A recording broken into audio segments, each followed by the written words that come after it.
Bienvenidos a la oficina de PGH, para nosotros es grato tener nuevamente tu atención. La historia narrada a continuación no pretende hacer apología al delito, solo tiene fines históricos e informativos. Recuerda que el relato está basado en anécdotas e investigaciones, por ello puede que algunas cosas no hayan sucedido como se cuentan en el video, eres libre de sacar tu propia versión. Aquel domingo 20 de noviembre de 1987, Colombia empezaría a conocer las nuevas dimensiones de la empresa criminal jamás imaginada. Los miembros principales de las empresas de Cali y Medellín, que controlaban juntos el 80% de la blanca que se consumía en el mundo, habían sido convocados a una exótica hacienda de Palmira, en la provincia del Valle del Cauca, a 350 kilómetros de Bogotá, para resolver sobre una propuesta. Unir bajo el control de una sola mano todo el bombardeo de nieve a Estados Unidos y Europa, para lograr la consolidación de un conglomerado que asignara mercados y fijara los precios del químico. La invitación provenía de las dos cabezas visibles de la empresa de Medellín, el doctor y Jorge Luis Ochoa, quienes tenían una nueva idea metida en la cabeza: organizarse como una verdadera MA.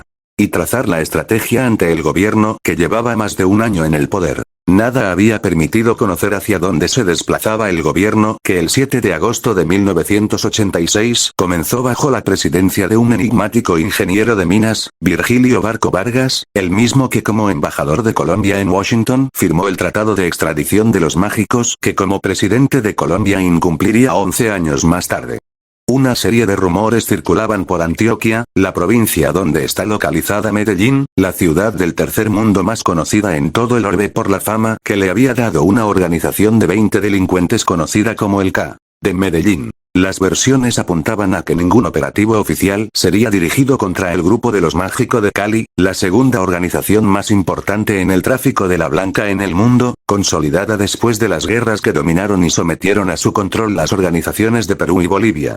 Para aprovechar y confirmar de paso esta situación, Pablo ideó un cuidadoso plan que, de ser aceptado, lo convertiría en el amo y señor del tráfico del químico en esta región del mundo, de paso evitaría el surgimiento de una nueva organización rival, que podría llegar a tener no solo proporciones similares sino superiores a la que logró formar, en medio de centenares de asesinatos, secuestros, delaciones y tráfico de influencias o sobornos descarados. El doctor, luego de duros enfrentamientos en el seno de los hombres que dirigen el cartel de Medellín, logró sacar avante su idea, que ahora era también la de toda la organización, incluidos los Ochoa, que en ocasiones parecían tener iniciativas propias sobre el tráfico de la nieve. Pablo había hecho saber las condiciones mínimas en que podría operar su propuesta. Él, preconizado como el único sobreviviente de los colonizadores del mercado norteamericano de la blanca, sería el jefe supremo de toda la organización y solo bajo su control y autorización saldría cada cargamento de nieve con destino a Estados Unidos o Europa. Ello además implicaba que por cada kilo de químico que se embarcara en Colombia, se le pagara un impuesto que oscilaría entre el 10 y el 30% de su valor en la calle del país donde se distribuiría el cargamento. Además, el negocio del seguro sobre los contrabandos solo podría ser contratado con su organización. Esta propuesta era la agenda de la reunión en Palmira, y hacia ella se desplazaba Jorge Luis Ochoa, a bordo de un lujoso vehículo que le había hecho llegar su viejo amigo y socio José Ramón Mata Ballesteros, preso entonces en una cárcel de Tegucigalpa, en Honduras, pero sujeto allí al tratamiento de un banquero privilegiado. Por la que se desplazaba Ochoa se consideraba una ruta segura, tal como le habían ratificado sus asesores de seguridad, pues nadie esperaría que una persona tan buscada por la justicia como él viajara por tierra, así fuera a bordo de un lujoso Porsche blanco último modelo, con permiso provisional de tránsito. Era evidente que con el cambio de gobierno los equilibrios alcanzados hasta entonces habrían de variar, pero él por lo menos no sabía muy bien hacia dónde.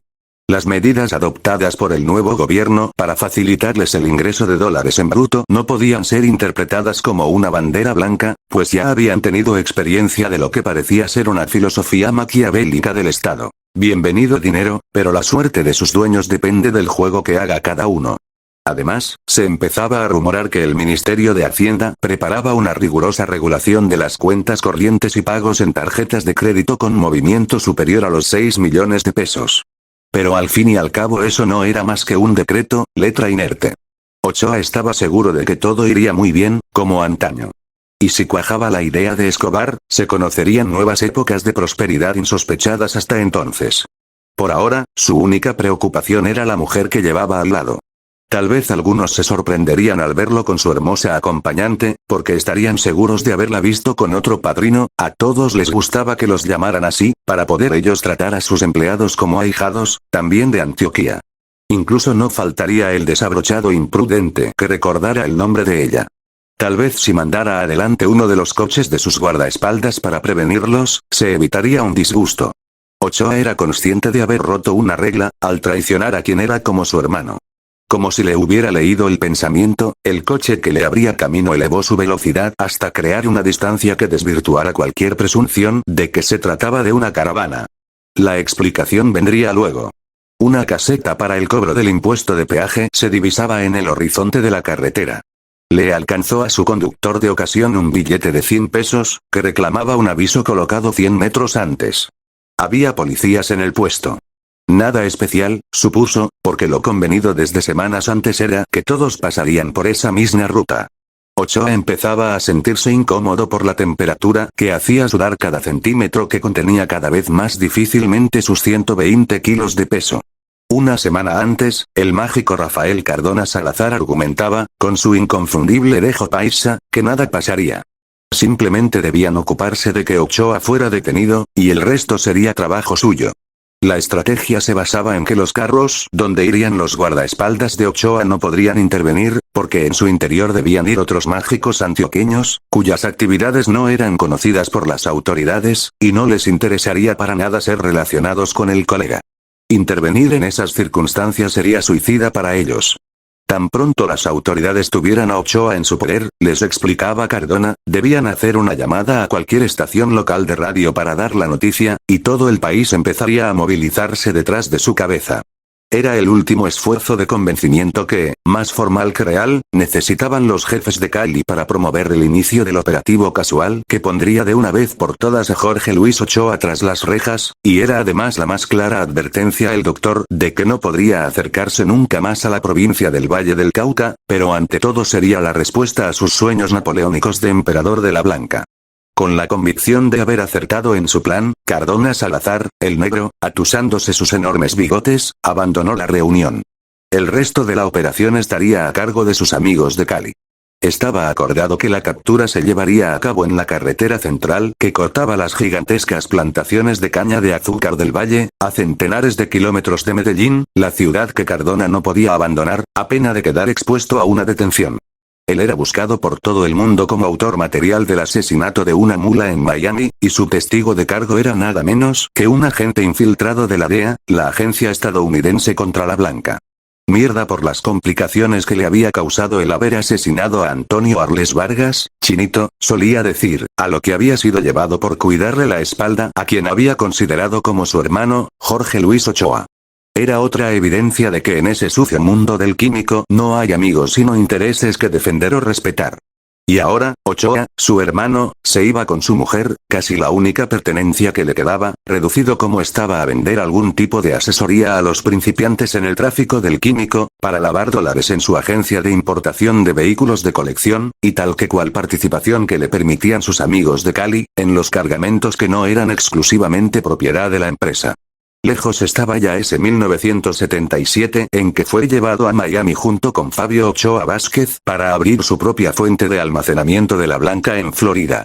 Porque eran ellos los que habían iniciado la nueva era de colonización del mercado de químico en Estados Unidos, cuando el doctor era uno más de los asesinos a sueldo de la organización que entrecruzaba a Jaime Caicedo, el Grillo, en Cali, con Alfredo Gómez López, el Padrino, de Medellín.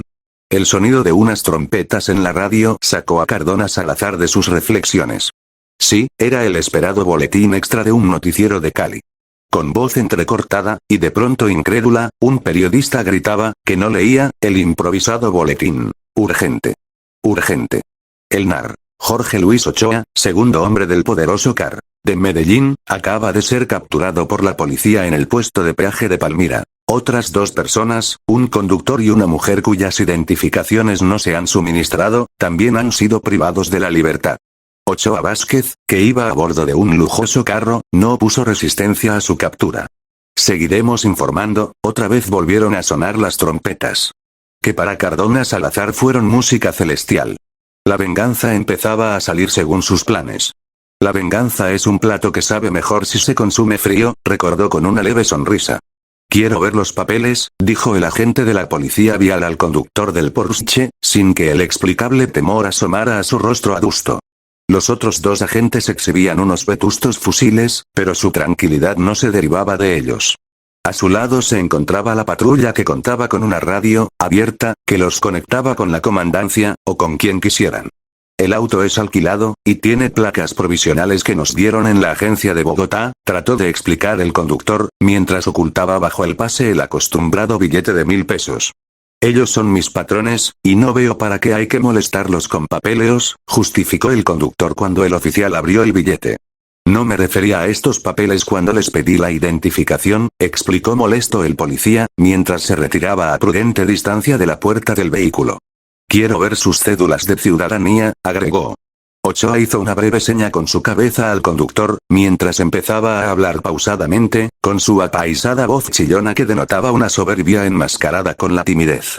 De su cartera extrajo la cédula y 2 fotocopias autenticadas de documentos. Una certificación del Juzgado Único de Aduanas de Cartagena en la que constaba que el despacho judicial no lo requería, por habérsele otorgado el beneficio de libertad condicional.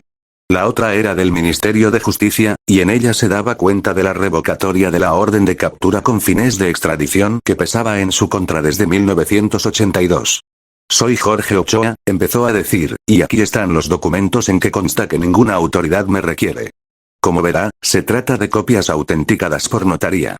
Ella, dijo señalándola, es una amiga personal que nada tiene que ver con nosotros, trató de justificar.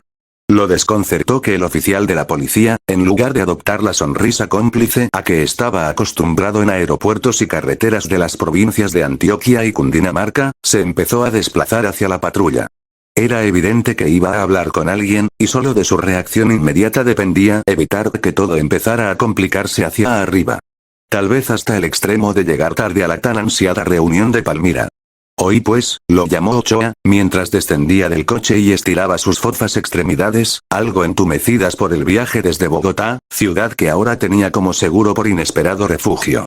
Vea que estoy limpio, y esto podemos arreglarlo rápido. El conductor le alcanzó un pequeño maletín de mano, del que extrajo un fajo de billetes. Son dólares, y algunos pesos, dijo, y se los quiero entregar ahora, pero es solo un gesto de amistad, porque no debe ser más de 1 millón de pesos en total. Si nos deja ir ahora pronto tendrá una bonita suma, que alcanzará para sus compañeros. Eviten los problemas, subrayó entre cínico y amenazante. El oficial siguió impasible hasta la patrulla. Tomó un walkie-talkie, pidió que el comandante se pusiera al habla, y sin ocultar cierta alegría hizo el anuncio. Tenía en su poder al mágico Ochoa, pero necesitaba refuerzos urgentes para trasladarlo a la cárcel más cercana. El desconcierto que reflejaba en su rostro Jorge Ochoa debía responder a la incomprensión de lo que pasaba a su alrededor. Nada le estaba saliendo bien en los últimos días. Mata Ballesteros dijo tener tan asegurada su ruta para el tráfico de la blanca, y sin embargo acababa de perder 4 toneladas del químico. 4.000 kilos que iban escondidos en bolsas mimetizadas en el interior de tablones de madera para una fábrica de Tegucigalpa, la capital de Honduras, denominada Puertas de Castilla, cuyo representante era un español, Luis Pérez Montelve, quien les había asegurado que estaba limpio de antecedentes, y que, además, nadie tendría por qué dudar de sus actividades.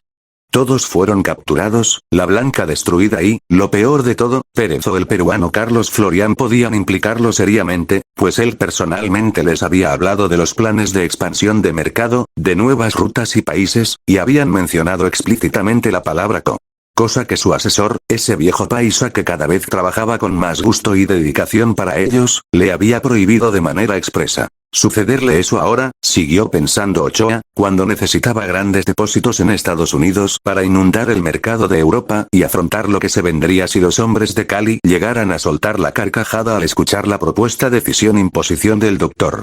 La noticia cayó como un baldado de agua fría para pocos de los asistentes a la fiesta.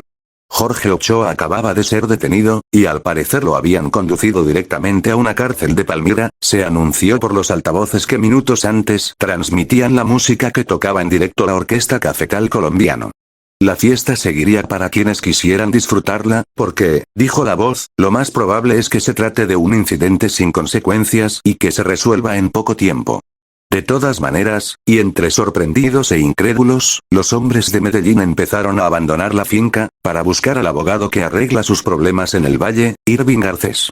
La fiesta siguió con la mitad de los invitados, pero para festejar un hecho distinto al previsto por la gente de Medellín. El doctor bajó de la improvisada tarima de madera colocada en el centro del inmenso jardín redondo, que era bordeado por una enorme casa de un piso y también de construcción circular, de dudoso gusto arquitectónico, pero que cumplía bien su objetivo de seguridad. Un prado de varias decenas de metros la separaban de los altos muros pintados de blanco, y que aislaban la casa del resto de la finca. Pablo estaba muy cambiado físicamente, pero no era eso lo que más llamaba la atención de él. Ya era usual para quienes conocían su afición a disfrazarse, incluso de mujer, a teñirse el pelo o colocarse lentes de contacto para cambiar el color de sus ojos. Lo que obligaba a mirarle con especial detenimiento era ese extraño brillo de sus pequeños ojos color café, que refulgían en medio de la masa fofa, casi informe en que se estaba convirtiendo el rostro que apenas sobresalía de su 1,65 m de estatura. Tal vez no era tan descabellado entonces lo que se decía entre los hombres del negocio en Antioquia. La paranoia y el delirio de persecución que siempre le habían caracterizado, empezaban a tomar forma dentro de su personalidad, moldeando incluso su cara. El doctor no se quedaba quieto un solo minuto, andaba de un lado para otro, se tocaba nerviosamente la parte baja de la espalda, como si tuviera un arma bajo el saco de lino claro que llevaba ese día, y miraba periódicamente hacia sus guardaespaldas, a quienes había prohibido que le quitaran la mirada de encima. La versión que circulaba desde hacía algunas semanas era que el doctor apenas podía ser controlado por su primo Gustavo, y que en los momentos de frenesí hacía llevar a su finca en Antioquia a los hombres de quienes sospechaba, a los que le incumplían cualquier pago o que se quedaban con su mercancía, y personalmente se encargaba de asesinarlos. Pablo pagaba más por los presos que por los muertos. Su delirio era tomarse la razón por la propia mano, porque estaba convencido de que solo rodeándose de una imagen de sanguinario podría consolidar su nuevo proyecto: ser el rey, el capo di tutti capi en el tráfico de la blanca. En adelante, quien deseara sacar un solo gramo de nieve de Colombia tendría que hacerlo bajo su imperio. Pero el doctor intuyó que se avecinaban problemas. La evidente despreocupación de todos los mágicos del valle por la captura de Ochoa, la forma atenta como se fijaban en sus movimientos de tigre acorralado, y el anuncio de que la fiesta seguiría de todas maneras, no le gustaron nada. Esta fiesta sería la última vez en que se verían el rostro muchos de los mágicos del Valle del Cauca, Cundinamarca, Nariño y la costa atlántica. Varios serían asesinados en los próximos días, otros denunciados en Colombia, Estados Unidos o Europa. Y muchos tendrían que ocultarse meses en la selva o el virgen retiro de la costa atlántica. Desde cuando obtuvieron la absolución para Gilberto Rodríguez, José Santa Cruz y Hernando Giraldo, a tan bajo precio, los miembros de la empresa de Cali se sentían especialmente ufanos de su forma de trabajar en la región. Mientras en Antioquia habían asesinado a decenas de jueces y magistrados que se habían opuesto a sus actividades, en Cali eran varios los jueces capturados con kilos de nieve. Mientras en Antioquia habían salido elegidos como congresistas, en medio del escándalo en la clase política, en el Valle se limitaban a financiar sigilosamente toda la campaña a 2 aspirantes al Congreso, como lo hacían ahora con 2 de los candidatos a la alcaldía de Cali. No hagas tú lo que puedas comprar con el dinero, parecía ser su filosofía criminal. El Valle del Cauca, tal vez la provincia con mayor índice de crecimiento industrial, es el lugar de asiento natural de las principales empresas transnacionales que operan en Cali. En un fértil valle de centenares de kilómetros convivían pacíficamente células activas del grupo guerrillero M-19, un alto índice de población de color, marginado en un cinturón de miseria llamado Agua Blanca que rodea su capital, Cali. A pocos minutos de esta ciudad hay resguardos indígenas, que disputan con los dientes cada centímetro de tierra a los ingenios azucareros, con el apoyo de su propio grupo armado, el Quintín Lame, nombre tomado de un legendario luchador de la tribu de los Paeces. La tenacidad de su sector industrial, casi totalmente en manos de familias tradicionales de la región, se conoció cuando el que llegó a ser el mayor conglomerado financiero de Colombia, el Grupo Gran Colombiano, trató de tomarse por asalto las empresas más rentables del país. Todas las empresas industriales respondieron unidas frente a los embates especulativo del exbanquero Jaime Michelsen Uribe, que no pudo tomarse una sola empresa del Valle del Cauca y en cambio debió indemnizar con millones de pesos a los industriales a quienes afectó con sus operaciones especulativas. Pero la tenacidad de esa raza, útil amalgama de comerciantes e industriales, no ha podido responder en cambio con igual unicidad a los arrogantes ataques de la MA. Y algunas de sus empresas ya han empezado a caer en poder de los mágicos. El doctor fue llevado discretamente a un salón de la casa por quien era considerado el hombre de confianza de Gilberto Rodríguez, el duro de Cali, que minutos antes le había pasado la mano por el hombro, dicho un par de formalidades, y discretamente lo dejó con la palabra en la boca. Sin ningún rodeo, el hombre empezó a hablarle a Pablo. La presencia de ustedes, los de Medellín, no se considera grata para ninguno de mis jefes, y así me han pedido que se los haga saber, aprovechando nuestra confianza, que espero sepa entender, patrón. Lo de Ochoa no fue casual, y es apenas una demostración de lo que puede llegar a pasar. Ellos consideran que ustedes ya tuvieron bastante tiempo para manejar su negocio, y ahora el turno es del Valle, B.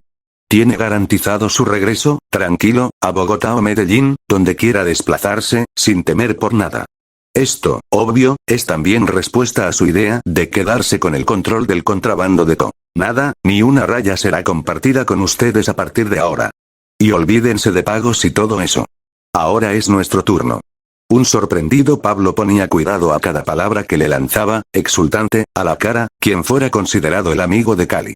La sorpresa podía derivarse del tono, pero también del mensaje, y ambas cosas le molestaban, empezando porque su costumbre era que todo el mundo guardara silencio siempre que él empezaba a hablar. Solo reaccionó para decir pero esto es la guerra, pues, y abandonó a toda prisa la finca, temeroso de correr la misma suerte de Ochoa. Jorge Luis Ochoa fue conducido a la cárcel de Palmira, en medio de aparatosas medidas de seguridad. Apenas horas más tarde se presentaron en la cárcel dos funcionarios de la Delegación Regional de la Procuraduría General de la Nación para interceder por su libertad, aunque el argumento público fuera velar por el respeto de sus derechos humanos. Cosa ciertamente exótica en un departamento donde los presos viven hacinados en cárceles hediondas, en las que hasta la comida de los reclusos es objeto de negocio de pingües beneficios. Incluso antes de que concurriera el apoderado del mágico, Irving Garcés, los abogados de la Procuraduría habían respondido según la reacción aprendida del cuatrienio anterior. Desde esa misma regional se había orquestado todo el proceso penal que sirvió para eludir la extradición de Gilberto Rodríguez a Estados Unidos, y que acababa de concluir con la escandalosa absolución del mágico. Un fiscal de la Procuraduría Regional promovió la iniciación de la investigación penal de manera oficiosa contra Rodríguez y su grupo, una fiscal había solicitado la absolución de Ochoa por la falsedad cometida en los documentos del contrabando de los toros, y varios agentes del Ministerio Público en Antioquia hacían la vista gorda ante los jueces encargados de adelantar parsimoniosamente, a ritmo de prescripción, los procesos que se montaron a los capos del químico en Antioquia, con los mismos cargos formulados ante un gran jurado en Estados Unidos. Pero toda gestión de la Procuraduría en favor de Jorge Ochoa resultaría infructuosa en el Valle. El mágico había abandonado su santuario, como llamaban ellos mismos a Antioquia, la provincia donde nadie los molestaba y además, donde la gente los llamaba los monjes, porque no aparentaban ser nada de lo que eran. Ahora conocería la dimensión de un poder paralelo al suyo, como antes otros habían padecido su hegemonía. Jorge Ochoa fue conducido a una prisión militar en Bogotá, a bordo de un avión de la Fuerza Aérea Colombiana, pero todo el mundo presumía que por muy poco tiempo. El gobierno había eludido tomar una decisión inmediata en torno a su extradición, y en el país no había una cárcel capaz de contener su poder. Antes de 2 días Jorge Ochoa fue enterado de la conversación amenaza sostenida entre el hombre de Cali y el doctor. Las deducciones fueron bastante simples. El incidente del viaje con Odilia, la mujer de Rafael Cardona, tenía que haber sido el instrumento que sirvió a la empresa de Cali para notificarle a la empresa de Medellín que, o los dejaban tranquilos, o los sacaban del negocio. Y todas las circunstancias de su viaje, incluida la ruta, solo podían haber sido reveladas por su hermano, su compañero, el negro Cardona. Su decisión fue inmediata. Necesito la cabeza de Rafael Cardona Salazar. Cada minuto que viva a partir de ahora, lo considero una afrenta para todos nosotros, habrían sido sus palabras en el encuentro con los hombres del clan. 2 días más tarde, Cardona Salazar era baleado en el interior de su propio local de venta de coches clásicos de Medellín. Los gatilleros de Jorge Luis Ochoa habían cumplido su misión, nada difícil, pues todos los secretos de la seguridad de Cardona estaban en poder de la empresa de Medellín, según era exigido por la norma de confianza mutua. Una nueva etapa en la violenta historia por la posesión del multimillonario negocio de la nieve se acababa de abrir, con la guerra entre los dos grupos más poderosos que rivalizaban por el control total del mercado de esa sustancia que llamaban la dama de oro, la dama blanca, el perico, la mercancía, las camisas, y que para ellos significaba la movilización de utilidades por más de 5.000 millones de dólares cada año, o 2 billones de pesos. Un negocio que había empezado muchos años antes. Gracias por llegar al final del relato. No olvides suscribirte al canal y compartir el video. Hasta la próxima.